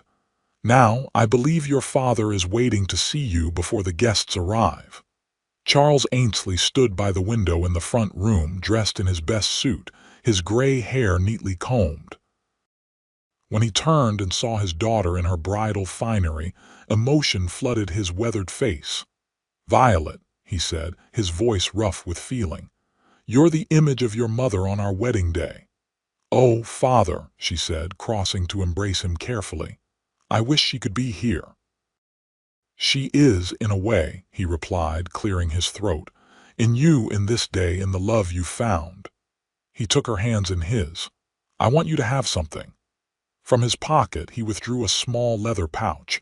Opening it, he revealed a gold band set with a single modest diamond. "Your mother's wedding ring," he explained. "She always said it should be yours when the time came. I had it polished and sized to fit you." Tears filled Violet's eyes as she looked at this precious link to the mother she'd lost too young. "It's perfect," she whispered.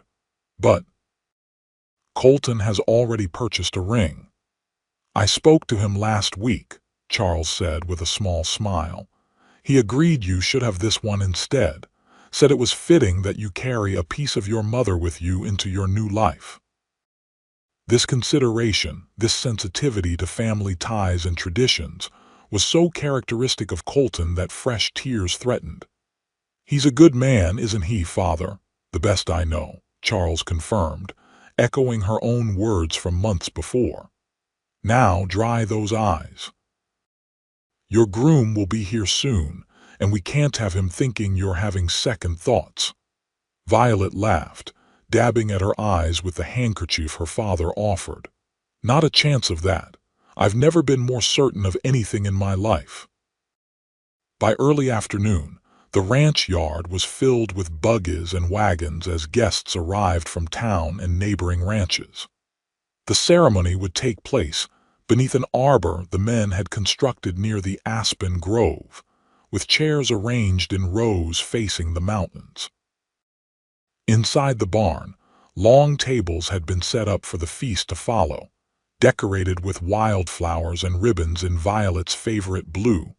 Colton arrived with Pedro and Lucas, who were serving as his groomsmen. He wore a new suit of dark blue, his hair neatly trimmed, his face freshly shaven. Several of the ranch wives commented on what a handsome couple they would make, the dark-haired bride and her blue-eyed groom. As the appointed hour approached, guests took their seats, and Reverend Thompson from the church in town took his place beneath the arbor. The small group of musicians, a fiddle, a guitar, and an accordion began to play as Pedro and Lucas escorted Charles's sister Martha, who had traveled from Kansas for the occasion, and Mrs. Barlow to their seats of honor in the front row. Then the music changed to a traditional wedding march, and the assembled guests rose, turning toward the house. Colton, standing beneath the arbor with Reverend Thompson, felt his heart nearly stop as Violet appeared on her father's arm. She was radiant in ivory silk, her dark hair gleaming in the autumn sunlight, her eyes seeking his immediately across the distance between them. As father and daughter made their slow progress down the makeshift aisle, Colton reflected on the journey that had brought him here, the years of wandering, the shadows of his past. The night he had found a crying woman at a social and followed an impulse to offer comfort. Never could he have imagined that simple act of kindness would lead to this moment, to this woman, to this future bright with promise. When Charles placed Violet's hand in his, Colton felt a profound sense of rightness settle over him. The Reverend's words washed over them, speaking of love and commitment, of partnership and faith, but Colton was focused entirely on Violet, on the trust and love shining in her eyes. They spoke their vows clearly, promising to love and honor each other all the days of their lives. When the time came for the ring, Colton gently slid her mother's gold band onto her finger, a perfect fit, a perfect symbol of past and future joined. "I now pronounce you husband and wife," Reverend Thompson declared, beaming at the couple. "You may kiss your bride, Mr. Chase." Colton needed no further invitation. Cradling Violet's face in his hands, he kissed her with a tenderness that made several of the women in the audience dab at their eyes. When they turned to face their friends and family as Mr. and Mrs. Chase, the applause was enthusiastic and heartfelt. The celebration that followed was everything a Western wedding should be: abundant food, lively music, dancing that continued well into the evening. Charles had spared no expense, providing the best whiskey for the men and sweet wine for the ladies. The ranch hands had constructed a dance floor in the barn, and guests of all ages took advantage of it, from children skipping in circles to elderly couples moving with the dignified grace of long practice. As twilight deepened into night, lanterns and candles transformed the barn into a warm haven of light and laughter. Violet and Colton moved among their guests, accepting congratulations and good wishes, sharing their joy with those who had come to celebrate with them. "Mrs. Chase," Colton murmured during a quiet moment when they had stepped outside for some air. "How does it sound?" "Wonderful," Violet replied, leaning against his shoulder, "though I'll probably answer to Miss Ainsley for months out of habit." "You'll always be an Ainsley," he assured her, pressing a kiss to her temple. "That's part of who you are, part of what I love about you." She turned in his arms, facing him in the moonlight. "And what else do you love about me, Mr. Chase?" His smile was tender as he brushed a strand of hair from her face. "Your courage, your kindness, the way you can gentle a frightened horse with just your voice, the fact that you're as comfortable mending fence as you are baking bread." He kissed her softly. "The way you loved me enough to trust me with your heart after it had been broken." Violet's own heart swelled with emotion. "That was the easiest thing I've ever done," she confessed. "Loving you, as natural as breathing." They might have stood there longer, lost in each other, had Charles not appeared at the barn door. "There you are," he called. "People are asking for the bride and groom. It's time for the last dance before you head to your new home." Reluctantly, they returned to the celebration, accepting the good-natured teasing of their guests as they took the floor for a final waltz. As they moved to the music, Violet caught glimpses of familiar faces, her father watching with quiet pride, Pedro raising a glass in salute, Mrs. Barlow wiping away a sentimental tear. When the dance ended, there were cheers and well wishes as the newlyweds prepared to depart. Colton had readied the buckboard earlier, and now it waited, decorated with ribbons and loaded with wedding gifts and Violet's trunks. She changed quickly from her wedding dress to a practical traveling outfit, then embraced her father in a long, emotional farewell. Though their new home was only a few miles distant, this moment marked a fundamental change in their relationship. "Be happy, daughter," Charles said gruffly, his eyes suspiciously bright. "That's all I've ever wanted for you." "I will be," she promised, "and I'm not going far. We'll see you soon." With a final round of goodbyes, Colton helped Violet into the buckboard and took up the reins. As they drove away from the rocking, friends and family waved and called out good wishes, some of the younger men firing pistols into the air in celebration. The night was clear and crisp, stars blazing overhead as they traveled the familiar road toward their new home. Violet sat close to Colton, his arm around her shoulders keeping her warm against the autumn chill. "Happy," he asked, looking down at her in the moonlight. Completely, she assured him, resting her head against his shoulder. And you, more than I ever thought possible. He pressed a kiss to her hair. I keep thinking about that night at the social. If I hadn't seen you crying, if I hadn't gone to you, I believe we would have found each other anyway, Violet said with quiet certainty. Some things are meant to be. As they crested the final hill, their new home came into view, the Jacobson cabin, now the Chase homestead, with lights burning welcomingly in the windows. Pedro and Lucas had ridden ahead to light the lamps and start the fire, ensuring the newlyweds would arrive to a warm house.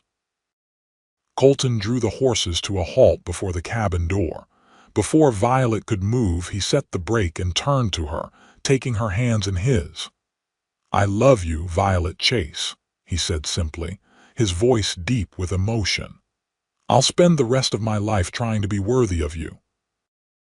You already are, she replied, touching his face gently. You have been since the moment you found me crying and called me your own. He kissed her then under the vast canopy of stars, a kiss that spoke of beginnings rather than endings, of promises kept and a future built together.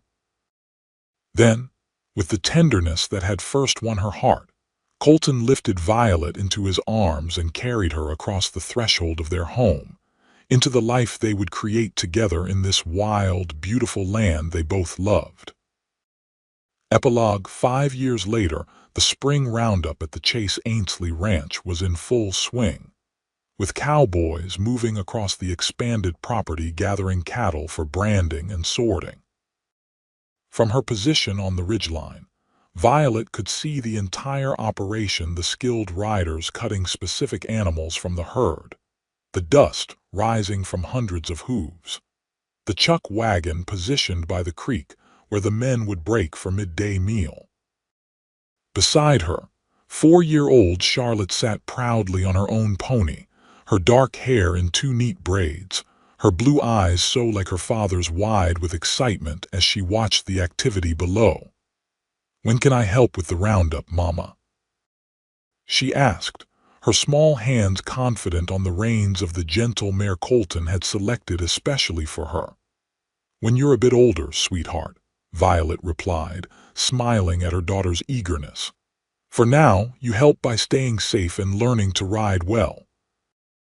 Papa says I'm the best rider he's ever seen for my age, Charlotte declared with the absolute confidence of childhood.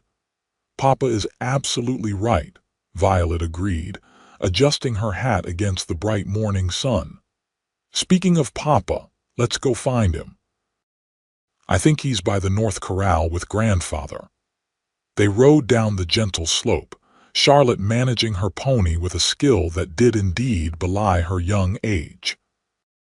As they approached the branding area, Violet spotted her husband and father deep in conversation, likely discussing which heifers to keep for breeding and which to send to market. Charles Ainsley had aged in the past 5 years, his hair now completely white, his back more stooped. But his mind remained sharp, and he took enormous pleasure in teaching his granddaughter the ranching knowledge accumulated over a lifetime. Though he had officially turned the rocking over to Violet and Colton 3 years ago, moving into a comfortable suite of rooms built onto their expanded home, he remained actively involved in major decisions. Colton looked up as they approached, his face lighting with the smile that still made Violet's heart skip after 5 years of marriage. He excused himself from Charles and strode to meet them, lifting Charlotte from her saddle and swinging her high before setting her on his shoulders. "There are my favorite ladies," he declared, reaching for Violet's hand as she dismounted. "Come to check on our progress." Charlotte couldn't wait another minute to see the roundup, Violet explained, leaning in for a quick kiss. "And I wanted to tell you that Martha's awake from her nap. Rosa's bringing her down soon." At the mention of her baby sister, Charlotte bounced on her father's shoulders. "Can I show Martha the calves, Papa, please?" "If you're very careful and stay with Rosa," Colton agreed, glancing at Violet for confirmation. At her nod, he continued, "But no going near the branding fire or the cutting horses. Those are rules we don't break, remember?" "I remember," Charlotte promised solemnly. "I'll be the best big sister ever." As if on cue, Rosa appeared from the direction of the house, carrying 8-month-old Martha, whose golden curls and brown eyes were a blend of both parents' features. The baby squealed with delight at the sight of her father, pudgy arms reaching for him immediately. Colton settled Charlotte on the ground and took Martha from Rosa, bouncing her gently as she patted his face with curious hands. "There's my little cowgirl," he cooed, all traces of the hardened trail rider gone in the presence of his daughters. Charles joined them, moving slowly but steadily with the aid of the walking stick Colton had carved for him last winter. "The children should see the new foals," he suggested, taking Charlotte's small hand in his weathered one. "Rosa, would you accompany us to the mare's pasture? These old eyes could use your younger ones to keep watch." Rosa, the young woman who had joined their household when Martha was born to help with domestic duties, nodded her agreement. "Of course, Mr. Ainsley. I've packed a small basket of cookies and milk if the children get hungry." As the small party moved toward the pasture where the spring foals frolicked on spindly legs, Colton handed Martha back to Rosa and turned to Violet with a smile. "Alone at last," he murmured, drawing her into the shade of a nearby cottonwood tree. "Or as alone as we get these days." Violet laughed, settling comfortably against his chest as his arms encircled her. "Are you complaining, Mr. Chase?" "Not for a moment," he assured her, dropping a kiss on the top of her head. "Just appreciating a rare quiet moment with my beautiful wife." From their vantage point, they could see the progress of the roundup, the activity around the branding fire, and Charles leading Charlotte and Rosa toward the mare's pasture. Their world spread before them in the bright spring sunshine. "I received a letter from Gerald yesterday," Violet mentioned, feeling Colton's slight tensing at the name. "Penelope had their third child last month, another boy." "That's good news," Colton said neutrally. Though the years had softened any lingering awkwardness, Gerald Whitman's name still carried a certain weight between them, a reminder of what might have been, and how differently their lives could have unfolded. "He mentioned they might visit Copper Creek this summer," Violet continued. "His father's health is failing." Colton nodded thoughtfully. "We'll welcome them if they come. It's been a long time." "Yes," Violet agreed, thinking of how much had changed since that night at the social when Gerald had publicly humiliated her. The pain of that memory had faded to almost nothing, replaced by the fullness of the life she and Colton had built together. They stood in comfortable silence for a moment, watching as one of the newer hands successfully roped a particularly stubborn steer, earning cheers from his colleagues. "I've been thinking," Colton said finally, his voice taking on a tone Violet recognized as his serious business approach, "about expanding again. The Taylor property to the west is coming up for sale. Good water rights, excellent summer grazing." Violet considered this, mentally reviewing their finances and current operations. It would mean hiring more hands, and the initial investment would be significant. "True," he acknowledged, "but with cattle prices rising and our breeding program doing so well, I think it's a sound investment in our future, in the children's future." The easy way he included her in this decision, the natural assumption that her business judgment was as valuable as his, still warmed her heart after all these years. Their partnership was everything she had hoped for: equal, respectful, founded on mutual trust and shared goals. "Let's discuss it with Father at supper," she suggested. "Review the numbers together before making a decision." Colton nodded agreement, then his expression softened. "Have I told you today how much I love you?" "Not since breakfast," she replied with a smile, turning in his arms to face him fully. "I believe you were distracted by Charlotte's announcement that she intends to break the new Mustang herself." He laughed, the sound as rich and warming as it had been the first time she heard it. "That daughter of ours has your determination and my stubbornness. Heaven help us when she's older." "Heaven help the young men of Copper Creek, you mean," Violet corrected, raising an eyebrow. "Though I suspect you'll be standing on the porch with a shotgun when they come calling." "Damn right I will," he confirmed, only half joking. Then his expression grew more serious. "Do you ever regret it, Violet, choosing me? This life?" The question surprised her. "Never," she said firmly, holding his gaze. "Not for a single moment." "Why would you ask that?" He shrugged slightly. "Just thinking about Gerald's letter, I suppose. The life you might have had in Denver. Fine houses, society parties, silk dresses instead of work boots and calloused hands." Violet shook her head, reaching up to touch his face gently. "That was never the life I wanted, Colton. You know that. I belong here on this land with you and our children. This is where I'm happiest, where I'm most myself." The love in his eyes as he looked down at her was as powerful as it had been on their wedding day. "How did I get so lucky?" he wondered aloud. "As I recall," she replied with a mischievous smile, "you found me crying at a social, took me into your arms and called me your own. The rest, as they say, is history." "The best kind of history," he murmured, lowering his lips to hers in a kiss that still held all the promise of their first. In the distance, Charlotte's delighted laughter rang out as a foal apparently did something amusing. Martha's babbling joined in, along with Charles's deeper chuckle. The sounds of their family, their legacy, carried on the spring breeze. As Colton and Violet walked hand in hand toward their loved ones, the ranch sprawling around them in all directions, they shared a look of quiet contentment. From unlikely beginnings, tears at a social dance, a stranger's kindness, they had built something enduring. A love strong enough to weather any storm, a partnership equal to any challenge, a family bound by genuine affection and shared purpose. And in the wild, beautiful West that had shaped them both, they had found not just each other, but their truest selves and their rightful home.